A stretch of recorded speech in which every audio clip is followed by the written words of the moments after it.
The Mamdani era, New York's red experiment. As I write this script, I can't help but cry for the New York I once knew. A city that never slept. Now feels like it's fallen into an uneasy coma. The lights still shine, but the soul is dimming. Streets that once roared with ambition now echo with fear. Small businesses that built dreams are shuttered behind metal gates, replaced by empty signs and silent despair. The heartbeat of Manhattan, finance, culture, innovation, is slowing. Banks whisper of layoffs, investors whisper of flight.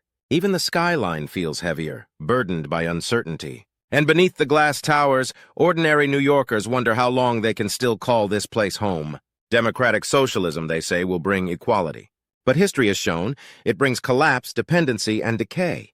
The same ideals that once promised a better world have turned nations into cautionary tales. And now, the greatest city on earth may be walking that same path. When the people vote for utopia, they always wake up in ruins. Let's be clear, democratic socialism has never worked. Not once, not anywhere. Stay until the end and listen to Felix's predictions. New York City, the beating heart of capitalism, the home of Wall Street, of ambition, of endless lights. But tonight, something shifts in those lights. A storm is brewing over Manhattan. Zohran Mamdani, a self-proclaimed democratic socialist, has just won the mayoral election.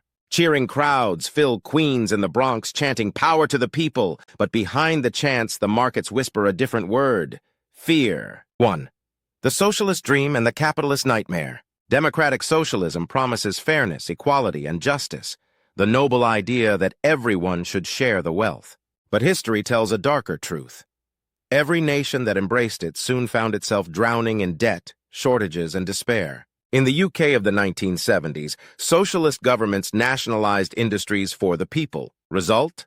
Stagnation, mass strikes, 20% inflation, and the near collapse of the pound until Margaret Thatcher reversed course. In Sweden, high taxes and state control in the 1980s forced capital flight and job losses. It only recovered after privatization and deregulation. In Venezuela, once South America's richest nation, socialism turned oil wealth into ruin, with empty shelves and millions fleeing the country. Even the Nordic models often cited by socialists are not socialist. They thrive because of free market capitalism combined with welfare, not state ownership or economic control. Now, New York stands at the edge of this same ideological experiment, but with far more to lose. 2. Manhattan on edge. Mamdani's agenda reads like a revolutionary manifesto. Freeze rents. Tax the wealthy. Defund police. City-owned businesses and transit for all. To his supporters, it sounds like justice. To investors, it sounds like a warning shot. Manhattan's office towers, already half empty after years of hybrid work, could face another exodus. If taxes rise, corporations may simply leave, taking thousands of jobs, billions in tax revenue, and confidence with them. Small businesses squeezed between inflation and regulation may collapse. The real estate bubble, the lifeblood of New York's tax system, could burst. In a city where 40% of tax revenue comes from just 2% of earners, punishing the wealthy isn't equality, it's economic suicide. 3. Banks, markets, and the financial chain reaction. Wall Street is watching. Every word from City Hall now moves billions. Tax threats on financial institutions. Restrictions on property developers. Proposals to democratize banking. To social reformers, these are victories. To the global economy, they're tremors before the quake. Because when New York's financial system shakes, the world feels it. From London to Hong Kong, trading desks already whisper, if New York turns red, money moves. Capital is cowardly. It flees instability. Banks might relocate to Florida, Texas, even overseas. That would rip billions from the city's lifeline and cripple the services that depend on it. In socialism's name, the city could soon find itself bankrupt, not benevolent. 4. Security, safety, and the cost of chaos. When ideology replaces order, chaos moves in. Mamdani's allies call for police reform, some for defunding entirely. But New York's fragile safety hangs by a thread. After the 2020 riots, crime surged. Shootings, robberies, assaults. Now, with reduced policing and economic hardship, that thread may snap. If businesses flee and jobs disappear, desperation grows, and so does crime. Lower tax revenue means fewer officers, slower emergency response, darker streets. The city that never sleeps may soon be afraid to close its eyes. History shows it clearly. Where socialism rises, law and order decay follows. From Caracas to Athens, idealism always meets reality on the streets. 5. The economic domino effect. New York is not just a city, it's the nerve center of America's economy. If Manhattan slows, so does the nation. If investors pull out, the dollar weakens. If crime spikes, tourism evaporates. A socialist administration in the global capital of capitalism sends shockwaves far beyond its borders. Wall Street's losses become Main Street's pain, higher interest rates, tighter credit, weaker pensions. Even international confidence could shake. Foreign investors, sovereign funds, global corporations, they all need predictability. Socialism offers the opposite. And that is how one city's experiment could infect the entire system, turning the world's financial heart into a cautionary tale. 6. Democratic socialism, the global illusion. Let's be clear, democratic socialism has never worked. Not once, not anywhere. Every attempt begins with compassion and ends with control. With rationing. With broken promises and broken currencies. Post-war Britain, the socialist paradise, collapsed into the IMF's arms in 1976. India's experiment with state-run industries left it decades behind China until liberalization. Greece's socialist debt binge nearly destroyed the EU in 2011. Chile, after years of Allende's socialist policies, collapsed into chaos in the 1970s. In every case, the story is the same.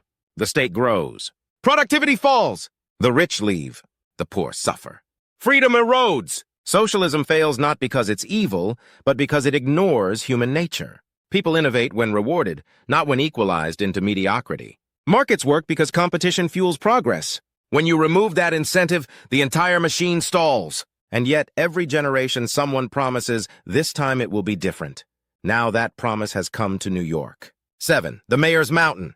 Mamdani faces an impossible climb. He must satisfy the dreamers who elected him, while not frightening the institutions that keep the city alive.